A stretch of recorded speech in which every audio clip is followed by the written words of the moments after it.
Hello everyone, I hope आप सब अच्छे होंगे।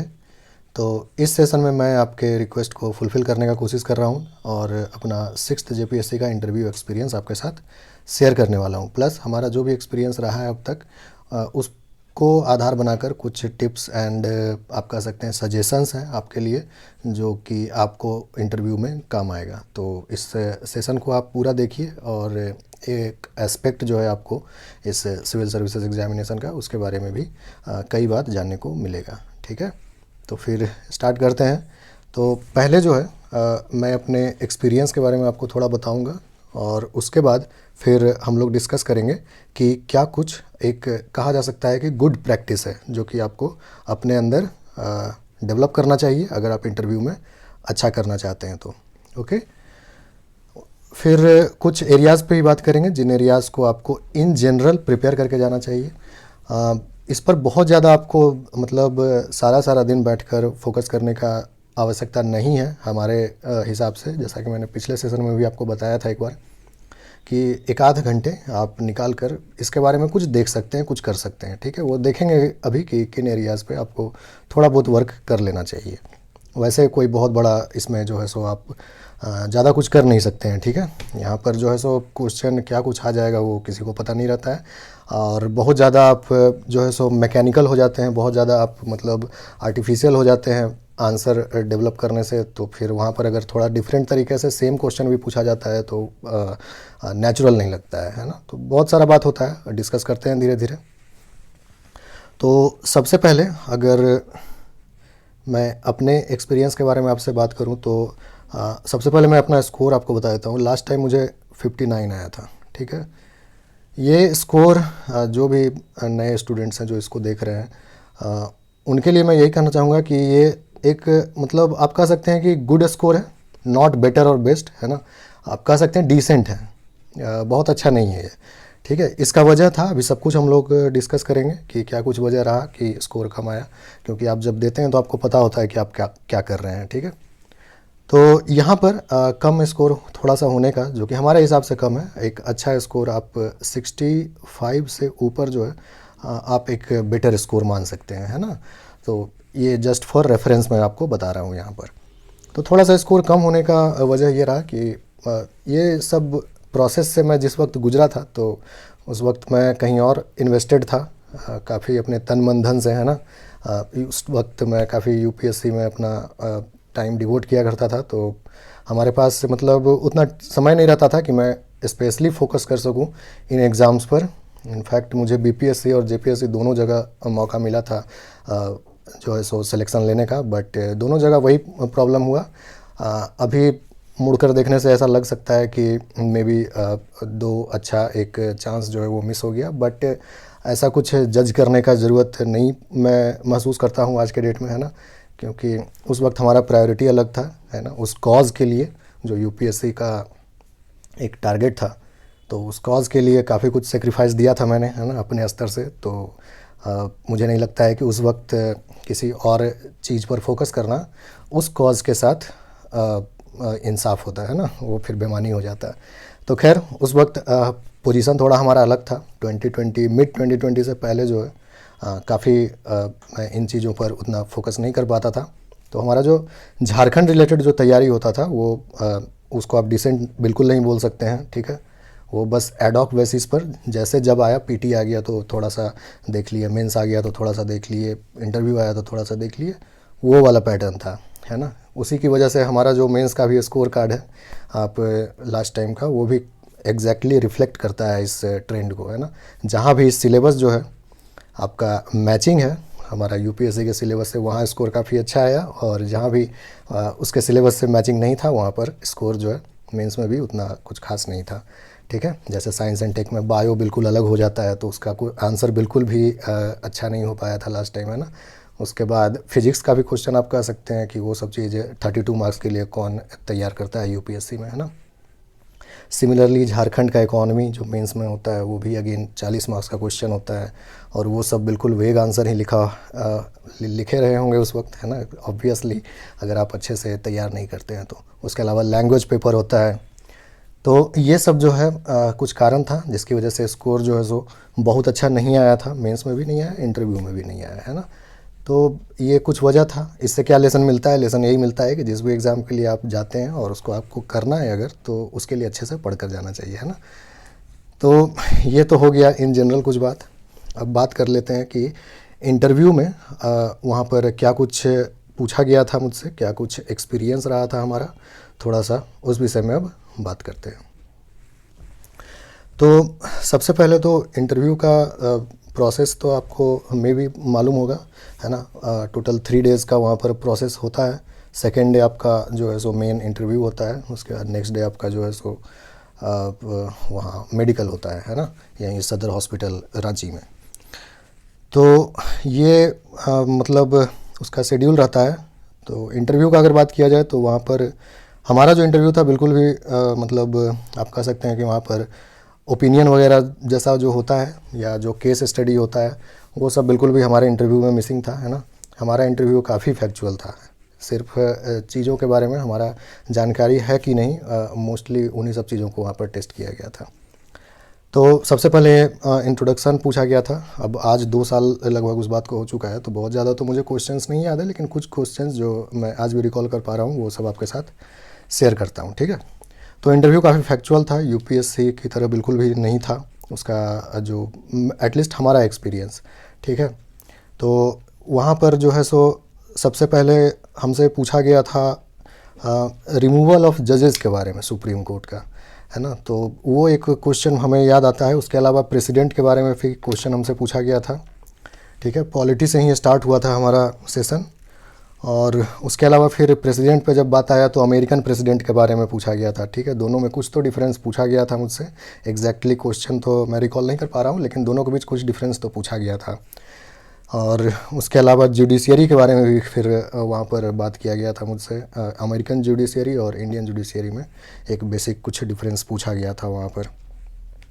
उसके अलावा जो है कुछ क्वेश्चंस जो था वो बैंड सब्सटेंसेस के ऊपर पूछा गया था मुझसे, है ना। जो भी पदार्थ जो है, सब्सटेंस जो है वो सब बैंड है, उसका नाम वगैरह पूछा गया था, है ना। उनको उनका रोकथाम के लिए कौन सा ऑर्गेनाइजेशन है, क्या लॉज है इंडिया में, वो सब क्वेश्चन जो है मुझसे वहाँ पर पूछा गया था, ठीक है।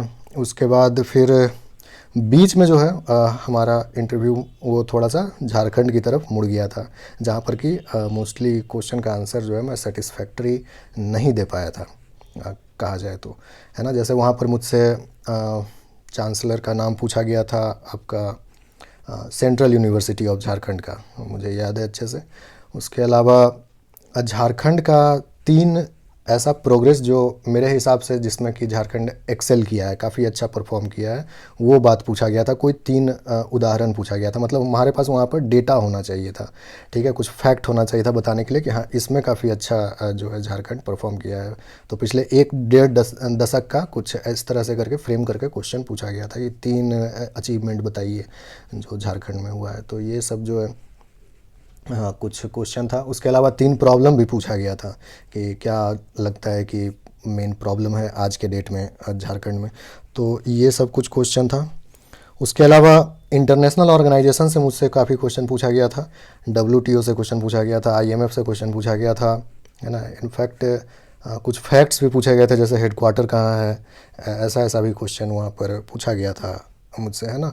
और उसके बाद FAO का भी बात किया गया था थोड़ा सा। ये सब मुझे कुछ कुछ याद आ रहा है। अमेरिका में एक क्वेश्चन के बारे में मुझसे पूछा गया था कि अमेरिका में जो मिल्क है उसका कंजम्पशन रिसेंट टाइम्स में घट गया है।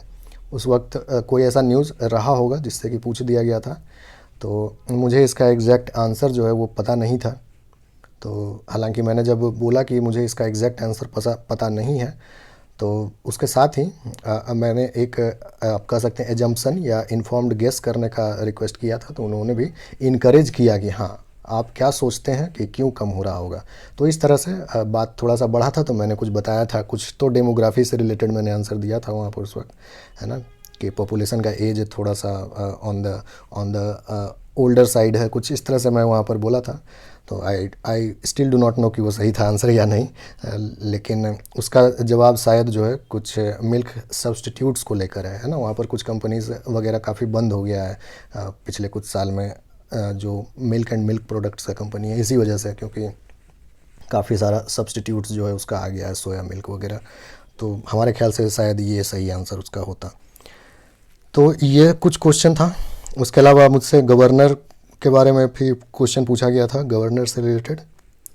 और कुछ जो मतलब इंटरव्यू में एक आप कह सकते हैं कि एक पार्ट होता है, वो सब बिल्कुल हमारे इंटरव्यू से मिसिंग था। जैसे कि वर्क एक्सपीरियंस हमसे पूछा गया, लेकिन उस पर कोई फॉलोअप क्वेश्चन नहीं हुआ। ठीक है, कोई क्वेश्चन नहीं हुआ, बस उनको इन्फॉर्मेशन चाहिए था कि मैं कहाँ काम करता हूँ, बस उससे ज़्यादा उनको जो है कोई भी फॉलोअप क्वेश्चन नहीं किया गया था वहाँ से, है ना। तो बस मेंशन मैंने किया, और उसके अलावा हमारा ग्रेजुएशन उससे भी क्वेश्चन नहीं था। ठीक है, तो हमसे नहीं था तो इसका मतलब ऐसा मत समझिएगा कि किसी से नहीं पूछेगा। पॉइंट ये है कि हमारा ये सब कुछ एक्सपीरियंस था वहाँ पर इंटरव्यू में। ठीक है, तो मोस्टली जो झारखंड रिलेटेड क्वेश्चन था उस वक्त मैं उतना सेटिस्फैक्ट्री तरीके से उसका जवाब नहीं दे पाया था, ये मुझे अच्छे से याद है। ठीक है, तो जिसकी वजह से आप कह सकते हैं कि स्कोर जो है थोड़ा सा प्रभावित हुआ, है ना। वैसे जो है सो ठीक ठाक है, आप डिसेंट बोल सकते हैं। तो ये तो हो गया हमारा एक्सपीरियंस का बात। अब बात किया जाए कि आपको किन किन एरियाज़ को थोड़ा सा प्रिपेयर करके जाना चाहिए, ऐसा कोई हवा नहीं है। ठीक है, आप जितना ज़्यादा, इनफैक्ट मेरा ऐसा मानना है, अपने पर्सनल एक्सपीरियंस है कि जितना ज़्यादा आप हर एक क्वेश्चन को मैकेनिकली तैयार करके जाते हैं, अगर वो क्वेश्चन का फॉर्मेट वहाँ पर बदल गया तो फिर जो है सो उसका आंसर करने में और ज़्यादा प्रॉब्लम ही होना पड़ता है। एक मोटा मोटी आपको आइडिया होना चाहिए कि कुछ इस तरह का क्वेश्चन रहेगा तो इस तरह का बात बताएंगे, बिल्कुल उसको रट कर जो है सो जाना मेरे हिसाब से बहुत वाइज अप्रोच नहीं होता है। ठीक है, तो एक तो हो गया जो आप फॉर्म में भरेंगे जो भी इंफॉर्मेशन, उसके बारे में आपको अच्छे से अपना जानकारी होना चाहिए उस विषय में। ठीक है, उसके अलावा जो आप पोस्ट जो भरेंगे उसमें, तो जो भी आप पहला पोस्ट भरते हैं उससे संबंधित आपसे कुछ क्वेश्चन पूछा जा सकता है। ठीक है, तो ये भी एक है, लेकिन मैंने जो भरा था वो नहीं था जो कि जनरली भरा जाता है वहाँ पर, तो उनसे भी मुझसे कोई क्वेश्चन नहीं पूछा गया था। ठीक है, तो ये एक पॉइंट है। उसके अलावा ग्रेजुएशन में जो भी आप किए हैं काम, ठीक है, ग्रेजुएशन के बारे में ठीक ठाक तरीके से आप अपना देख लीजिएगा, क्योंकि उससे सवाल होता है ना। खास करके अगर आप इंजीनियरिंग वगैरह बैकग्राउंड के हैं तो कई बार जो है आपसे आपका प्रोजेक्ट के बारे में पूछा जा सकता है जो आप करते हैं वहाँ पर कॉलेज में फाइनल ईयर में। तो ये सब जो है पूछा जा सकता है वहाँ पर। करेंट अफेयर्स के बारे में, करेंट किसी भी मुद्दे को पकड़कर, चाहे वो नेशनल हो, इंटरनेशनल हो या फिर आपके स्टेट का हो, उससे रिलेटेड जो है वहाँ पर आपसे कोई ना कोई बात पूछा जा सकता है। ठीक है, उसके अलावा आपका जॉब के बारे में पूछा जा सकता है अगर आप काम करते हैं तो। स्ट्रेंजली मुझसे कुछ नहीं पूछा इस पर, मतलब बात बढ़ा ही नहीं, बस इन्फॉर्म किया कि क्या है नहीं है। उसके अलावा आप जहाँ रहते हैं, ठीक है, आपका रेसिडेंस या फिर आप जहाँ जॉब करते हैं, अगर स्टेट के बाहर हैं या स्टेट में भी हैं, तो इन दोनों जो आपका प्लेस है उसके बारे में अच्छे से जानकारी इकट्ठा करके जाइएगा, वो भी उससे संबंधित भी पूछा जाता है। उसके अलावा कुछ जनरल आपका जीके भी पूछा जा सकता है, मतलब कुछ भी बातचीत हो रहा है तो कुछ भी पूछ सकते हैं वहाँ पर, है ना। वो तो कोई उसका सिलेबस तो कुछ है नहीं। और उसके अलावा केस स्टडी फिर कई बार पूछा जाता है। केस स्टडी यानी आपको एक सिचुएशन दे दिया जाता है, मान लीजिए आप वहाँ के बीडीओ हैं या वहाँ के डीएसपी हैं और कुछ ऐसा हो गया तो कैसे आप रिएक्ट करेंगे, है ना। तो केस स्टडी भी जो है वो इम्पॉर्टेंट होता है, तो वहाँ पर प्रेजेंस ऑफ माइंड दिखाना है आपको। और ये सब जो है सो ब्रॉड एरियाज़ हैं जिसके बारे में कि आपको 1 दिन 2 दिन 3 दिन समय देकर एक बार प्रिपेयर कर लेना चाहिए। प्रिपेयर करके इसको रख दीजिए और फिर जब समय आएगा तो इसको एक बार फिर से अपना देखिएगा। और कुछ बेसिक जो आप कह सकते हैं कि ट्रेड्स हैं जो आपको वहाँ पर लेकर जाना चाहिए अपने साथ, है ना। बहुत ज़्यादा तो पर्सनालिटी में चेंज नहीं आएगा अब, लेकिन कुछ बात है जो वहाँ पर आपको ध्यान रखना चाहिए, है ना। सबसे पहली बात तो कि वो हर एक एस्पेक्ट जो हम या आप सोचते हैं, ज़रूरी नहीं है कि हर एक एस्पेक्ट से वहाँ पर बात हो ही, है ना। कोई भी एक मुद्दा पकड़ा गया कई बार तो उसी पर बात होना शुरू हो जाता है, तो होते रह जाता है। और दूसरी बात कि आपको भी आंसर जो है क्लेवरली वहाँ पर देना चाहिए, ऐसा नहीं कि आप खुद को फंसा लीजिए वहाँ पर कुछ ऐसा बात बोलकर जिसके बारे में आपको ज़्यादा जानकारी नहीं है। ठीक है, तो ये सब चीज़ का थोड़ा ध्यान रखना पड़ता है। कुछ अन्य ट्रेड्स का बात करें तो सॉफ्टली लेकिन ऑडिबल, ऐसा आवाज़ में आपको बात वहाँ पर करना चाहिए, ठीक है। बहुत ज़्यादा लाउड भी नहीं और बहुत ज़्यादा लो भी नहीं, ठीक है। ये सब बात का ध्यान रखना है। फिर आपसे किसी अगर नॉन कंट्रोवर्शियल इशू है उस पर आपसे कोई बात पूछा जाता है तो एक क्लियर स्टैंड लीजिए, ठीक है। और आपको अगर कॉन्ट्राडिक्ट किया जाता है तो ऐसा नहीं कि वो कॉन्ट्राडिक्ट कर दिए बस तुरंत आप अपना स्टैंड चेंज कर लीजिए, ठीक है। तो ये से ऐसे नहीं, मतलब आप जो भी बात से सहमत होते हैं उस पर उसको बैक कीजिए प्रॉपर लॉजिक के साथ, प्रॉपर जस्टिफिकेशन के साथ, और उसके साथ स्टिक कीजिए, ठीक है। पल पल में जो है सो अपना ओपिनियन नहीं चेंज करना है दबाव में आकर के। तो ये सब चीज़ जो है थोड़ा ध्यान रखना चाहिए। नहीं आता है आंसर तो सीधा पोलाइटली एकदम नो बोलिए, ठीक है। परमिशन ले सकते हैं आप अगर वो गेस करने के लिए आपको बोलते हैं तो, और उसके बाद आप उसका आंसर गेस कर सकते हैं, ठीक है। तो पोलाइटली नो बोलना सीखिए। वाइल्ड गेस बिल्कुल मत कीजिए, स्टूपिड नहीं साउंड करने चाहिए आप, है ना। ये बात का ध्यान रखिएगा, अननेसेसरी कोई फ़ायदा नहीं है उससे। नो बोलिएगा तो मे भी आपका एक भी नंबर नहीं कटेगा, लेकिन अगर आप कुछ स्टूपिड सा आंसर दे दीजिएगा तो डेफिनेटली वहाँ पर आपको नुकसान हो सकता है। उसके अलावा थोड़ा प्रैक्टिकल बनिए, ठीक है। प्रैक्टिकल सॉल्यूशंस बताइए। जब भी कोई कुछ बात वहाँ पर पूछा जाता है तो हवाई बात ज़्यादा नहीं करना है, हाई बात ज़्यादा नहीं करना है, ठीक है। वो सब उस एज से गुजरे हुए हैं, उस प्रोसेस से गुजरे हुए लोग वहाँ बैठे हुए हैं, है ना। तो रियल मोटिव आपका किसी भी एक्शन, किसी भी बात के पीछे जो रियल मोटिव है बोलने का, वो उनको पता है, ठीक है। तो अननेसेसरी जो है सो आप ऐसा मत साउंड कीजिए कि आप महान बनने का कोशिश कर रहे हैं, है ना। आराम से प्रैक्टिकल बीइंग ह्यूमन, है ना। मतलब एक इंसान, एक नॉर्मल व्यक्ति जो है, एक सुलझा हुआ गंभीर इंसान किसी परिस्थिति में कैसा बिहेव करेगा तो उसी को आपको वहाँ पर बताना है, ठीक है। जब भी आपको कोई सिचुएशन वगैरह दिया जाता है तो अननेसेसरी आपको वहाँ पर मतलब ग्रेटनेस नहीं दिखाना है कि हम ऐसे हैं वैसे हैं। मुझे नहीं लगता कि वो सही अप्रोच होता है। और दूसरी बात कि जब भी कोई आपसे क्रिटिकल या कोई कंट्रोवर्शियल टॉपिक के बारे में अगर कुछ पूछ दिया जाए जो आपको लगता है कि थोड़ा सा कंट्रोवर्शियल टॉपिक है जैसा, तो उस पर हमेशा बैलेंस्ड व्यू लीजिए, है ना। कभी भी एक्सट्रीम व्यू मत लीजिए वहाँ पर, बिल्कुल या तो इस तरफ नहीं तो इस तरफ, ठीक है ना। आप मतलब आप पॉलिटिक्स नहीं ज्वाइन करने वाले हैं, आप सरकार को ज्वाइन करने वाले हैं, है ना। तो वहाँ पर जो है सो आपको बैलेंस्ड आंसर करना चाहिए, ओके। ये भी बात आप थोड़ा सा ध्यान रखिएगा। और अननेसेसरी कोई फिजिकल मूवमेंट वगैरह आपको नहीं करना चाहिए वहाँ पर, ठीक है। कि बहुत ज़्यादा हाथ फेंक रहे हैं इधर उधर बात करने से, जैसे दोस्तों के साथ बात करने से में करते हैं ना, और अननेसेसरी मुस्कुरा रहे हैं, कॉमेडी कर रहे हैं, ये सब नहीं करना चाहिए। आपका पर्सनैलिटी से जो है सो डेप्थ झलकना चाहिए, है ना। गहराई झलकना चाहिए आपके पर्सनैलिटी में, गंभीरता झलकना चाहिए आपके पर्सनैलिटी में, ओके। और आंसर नहीं जानना उतना खतरनाक नहीं है जितना ये सब चीज़ खतरनाक है इंटरव्यू में, ठीक है। तो आंसर नहीं जानना वहाँ पर कोई बहुत बड़ा इशू नहीं होता है, हाँ। लेकिन एकदम कॉमन सा कोई मतलब कह सकते हैं आपकी जनरल सा मुद्दा है जो दिन रात न्यूज़ में बना हुआ है और आप उसके बारे में नहीं जानते हैं तो मे भी वहाँ नुकसान हो सकता है। लेकिन एकदम आपसे एक फैक्चुअल क्वेश्चन पूछ दिया जाता है, अब किसी ऑर्गेनाइजेशन का हेडक्वार्टर पूछ दिया जिसके बारे में आप 1 साल से नहीं पढ़े हैं किसी ऑर्गेनाइजेशन का, तो वो कोई बहुत बड़ा बात नहीं है कि आप उसका आंसर नहीं जानते हैं। पोलाइटली आप नो बोल सकते हैं वहाँ पर, ठीक है। और कोई भी ऐसा फैक्चुअल क्वेश्चन होता है जिसका आप आंसर नहीं दे पाते हैं तो नर्वस नहीं होना है वहाँ पर, ठीक है।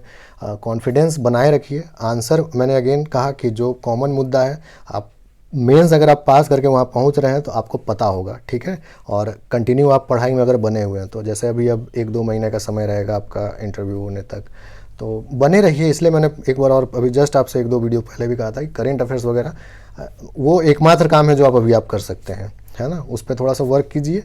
और बोलने वगैरह में अगर झिझक है, हिचकिचाहट होता है तो थोड़ा प्रैक्टिस कीजिए किसी भी अपने फ्रेंड के साथ बैठकर, है ना, सीरियसली। तो ये सब कुछ हमारा कह सकते हैं आपकी सजेशन है आपके लिए इंटरव्यू को लेकर। आई होप कि आपको कुछ आइडिया लगा होगा। और कुछ और आप पूछना चाहते हैं तो यहाँ पर कमेंट करके पूछ सकते हैं। तो अभी हम लोग बात कर लिए हमारे एक्सपीरियंस के बारे में, आपसे किस किस एरिया में क्वेश्चन पूछा जा सकता है वहाँ पर, उन एरियाज़ के बारे में बात कर लिए।